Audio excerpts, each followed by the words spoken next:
और जिस तरीके से मार रहे वो लोग, उनका हाथ देखिए हिल नहीं रहा है, उनकी आंख उस पर है, उन लोगों पर है। उनको मालूम था कि पहले कहां पर, किस जगह पर मारना।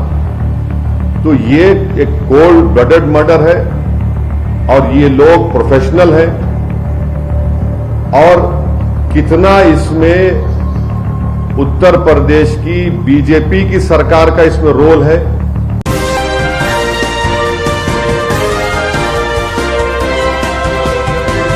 आदाब, नमस्कार, अस्सलाम वालेकुम नाज़रीन। पल पल न्यूज के न्यूज रूम से मैं हूं आपके साथ नदीम अख्तर।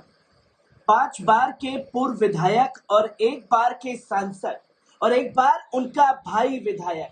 आप सोचिए कि 6 बार संवैधानिक पद पर रहने वाले अतीक अहमद और उसके भाई अशरफ की लाइव कैमरा एक्शन के दौरान दिन दहाड़े हत्या कर दी जाती है। और ऐसे समय पर हत्या की जाती है जब 150 से ज्यादा पुलिसकर्मी उसे डेली रूटीन चेकअप के लिए लेकर के जा रहे थे। और हत्या भी ये कहते हुए और नारा लगाते हुए कर दी जाती है जब खुद हत्यारे जय श्री राम का नारा कहते हुए अतीक के ऊपर ताबड़तोड़ गोलियां बरसाना शुरू कर देते हैं। मैं इस पहलू पर इसलिए बात कर रहा हूं क्योंकि गोदी मीडिया से ये पहलू गायब है। जहां उत्तर प्रदेश के जंगल राज पर खुल करके उन्हें बोलना चाहिए था, वहां पूरी तरीके से गोदी मीडिया ने चुप्पी इख्तियार कर ली है। और इस पर यह बताने की कोशिश की जा रही है कि देखिए कैसे अतीक के साम्राज्य का अंत हुआ, कैसे अतीक का अंत हुआ। मुझे शर्म आती है ऐसी गोदी मीडिया पर जो किसी की मौत पर खुल करके सवाल भी नहीं पूछ सकती और ये नहीं पूछ सकती कि कैसे 6 बार के संवैधानिक पद पर रहने वाले इंसान की ऐसे हत्या की गई है। और इसी हत्या को लेकर के बैरिस्टर असदुद्दीन ओवैसी ने सुबह सुबह प्रेस कॉन्फ्रेंस बुलाई और प्रेस कॉन्फ्रेंस के दौरान कितने बड़े खुलासे अतीक अहमद के हत्याकांड पर किए हैं, इस पर नजर डालिए। क्या हुआ आप बताइए मेरे को। ये तो कोई ऐसा नहीं है कि कोई जाकर फौरन किसी को गोली मार दिया। आप उनका वेपन चलाने का तरीका देखो। आप जिस तरीके से वो लोग आए और उनका हाथ स्टिल है एकदम। मुझे भी वेपन चलाना आता है, मैं भी एक एक्सपर्ट के साथ ट्रेनिंग लिया हूं अपनी सेल्फ डिफेंस के लिए। और जिस तरीके से मार रहे वो लोग, उनका हाथ देखिए हिल नहीं रहा है, उनकी आंख उस पर है, उन लोगों पर है। उनको मालूम था कि पहले कहां पर, किस जगह पर मारना। तो ये एक कोल्ड ब्लडेड मर्डर है और ये लोग प्रोफेशनल हैं। और कितना इसमें उत्तर प्रदेश की बीजेपी की सरकार का इसमें रोल है, कितना इसमें ये कौन लोग हैं जो जाकर पुलिस की मौजूदगी में और मीडिया की मौजूदगी में, बल्कि लाइव टेलीकास्ट भी हो रहा था, वो इस तरह का कोल्ड ब्लडेड मर्डर करते हैं। तो ये इसके लिए जरूरी है कि सुप्रीम कोर्ट मॉनिटर्ड इसमें इन्वेस्टिगेशन होनी चाहिए, कमेटी बननी चाहिए। मैं सुप्रीम कोर्ट से दरखास्त करता हूं, प्लीड करता हूं, क्योंकि 28 मार्च के दिन सुप्रीम कोर्ट ने एक फैसला दिया था कि कल जो लोग मारे गए उसमें से एक शख्स ने, जो एक मुसलमान एक्स एमपी है, वो कोर्ट को गए थे कि मेरी जान को खतरा है सुप्रीम कोर्ट को। तो सुप्रीम कोर्ट ने यह कहा था कि जब आप जुडिशियल कस्टडी में है और आपको पुलिस कस्टडी में लेकर जा रहे तो स्टेट की जिम्मेदारी है। अब सुप्रीम कोर्ट इस मसले को सो मोटो ले और सुप्रीम कोर्ट एक कमेटी बनाए, सुप्रीम कोर्ट एक इन्वेस्टिगेशन टीम बनाए, टाइम बाउंड तरीके से उनको टाइम दिया जाए और उस इन्वेस्टिगेशन टीम में उत्तर प्रदेश का कोई भी ऑफिसर ना हो। एक टाइम बाउंड तरीके। आप उत्तर प्रदेश अक्सर जाते रहते हैं और ये सवाल इसलिए भी अहम हो जाता है कि आप पे एक बार हमला हो चुका है। फिर हो सकता है, इतना याद रखिए। हम तैयार हैं, मरने को तैयार हैं। नहीं नहीं नहीं, अगर नहीं नहीं, मैं मरने को, देखिए मैं मरने को तैयार हूं, मैं मरने को तैयार हूं। मुझे मालूम हो सकता है करेंगे वो लोग। वो देखिए, आप जब तक रेडिकलाइजेशन को नहीं रोकेंगे, चाहे किसी समुदाय का हो, आप रेडिकलाइजेशन को रोकिए, वरना याद रखिए रेडिकलाइजेशन इस दीमक की तरह इस मुल्क को कमजोर कर देगा। किसी समुदाय का रेडिकलाइजेशन हो मुल्क के लिए ठीक नहीं है। सवाल पूरा नहीं हुआ। उत्तर प्रदेश जाएंगे आप? बिल्कुल। ऐसे माहौल में क्यों नहीं जाएंगे, क्यों नहीं जाएंगे? जब प्यार किया तो डरना क्या, जाएंगे बराबर। मेरे मुकद्दर में जो फैसला अल्लाह लिख चुका है वो होगा, होके रहेगा। मेरी जिंदगी की हद उसी वक्त तक है जब तक अल्लाह फैसला करेगा। जब जिस दिन अल्लाह फैसला करेगा मेरी जिंदगी खत्म हो जाएगी। मगर मैं डर कर, घुट घुट कर अपनी जिंदगी नहीं गुजार सकता। और यकीनन मैं जाऊंगा, अपनी पार्टी का काम करूंगा।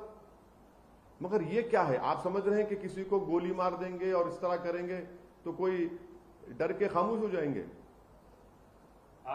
ये वक्त तो इन लोगों के खिलाफ बेखौफ होकर मुकाबला करना है, देश के लिए करना है। ऐसे लोगों के खिलाफ उठकर बोलना और लड़ना जरूरी है। वरना याद रखिए, हमारी जो आने वाली नस्ल है, ये जो छोटे बच्चे कल इस भारत के मुस्तकबिल हैं, जो भारत को लेकर जाएंगे, वो हमसे पूछेंगे कि जब रूल ऑफ लॉ को बर्बाद किया जा रहा था और गोलियों से रूल कर रहा था, तो आप लोग खामोश क्यों बन के बैठ गए?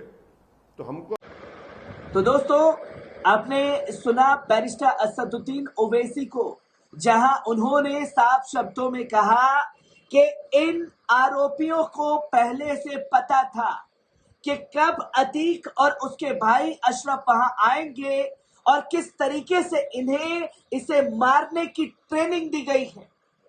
यह सबसे बड़ा जांच का विषय बनता है इस हत्याकांड के उस पर।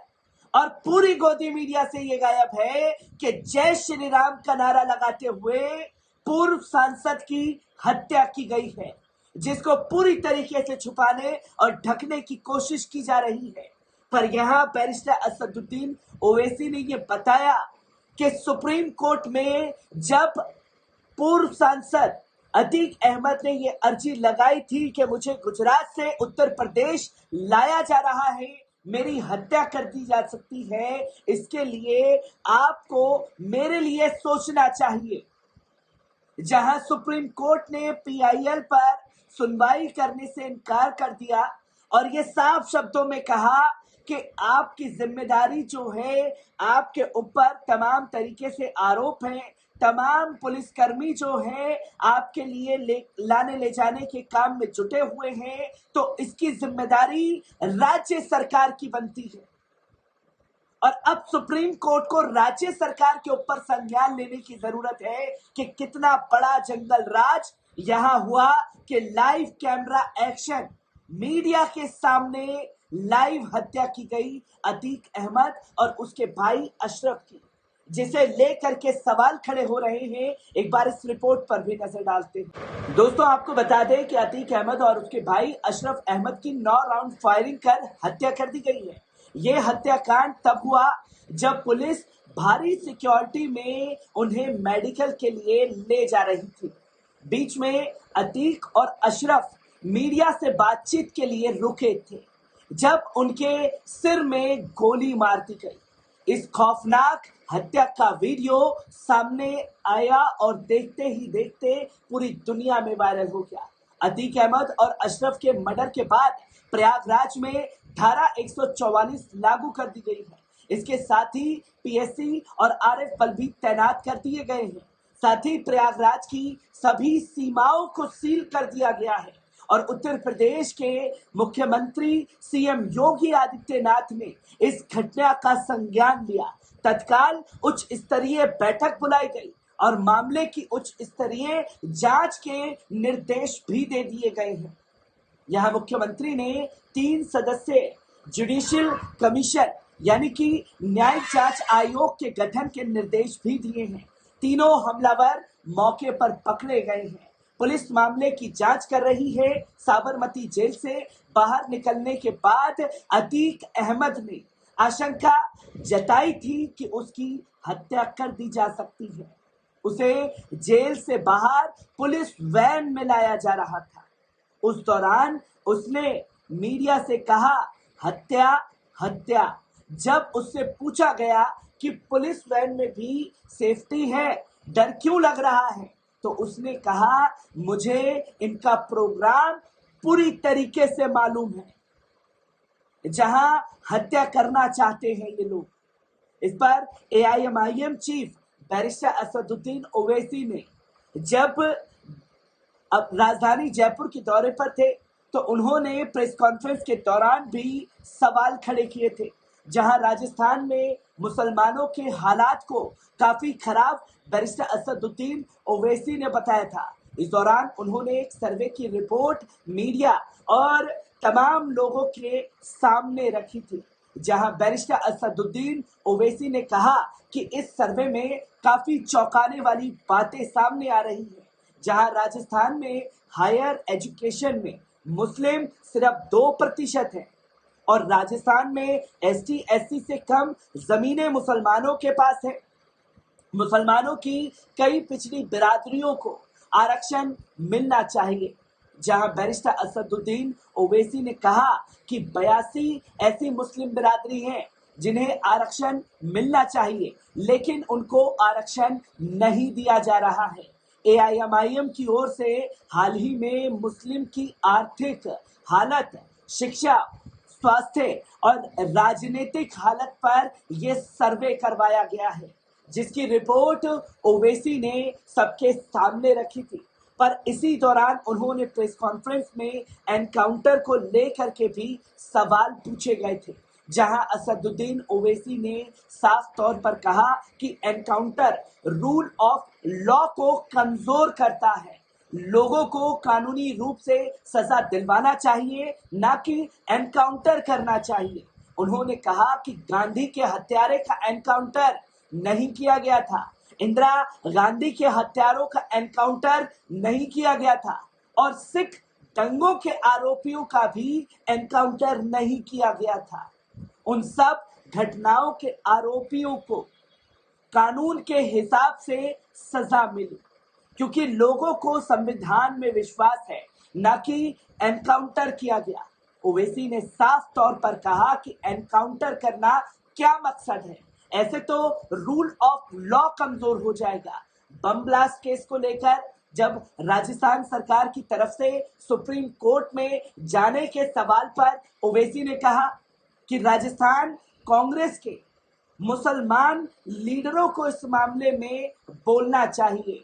जो हमारे लिए बोलते हैं वो पहले अपने गिरबान में झांक कर देखें। और इसी पर बैरिस्टर असदुद्दीन ओवैसी ने कहा कि जब अजमेर दरगाह में ब्लास्ट हुआ था, इसमें आरएसएस के 2 लोगों का नाम आया था, तब आपको सुप्रीम कोर्ट की याद नहीं आई। मुसलमानों के ठेकेदारों को इस बारे में बोलना चाहिए था। जहां बैरिस्टर असदुद्दीन ओवैसी ने कई गंभीर सवाल अतीक अहमद के बेटे असद के एनकाउंटर पर खड़े किए, तो वही सवाल जो हैं उन्होंने खासतौर पर अतीक और अशरफ के हत्याकांड पर भी किए हैं। हर एक तस्वीर, हर एक पहलू को आपके सामने रखता रहूंगा। दीजिए इजाजत, शुक्रिया।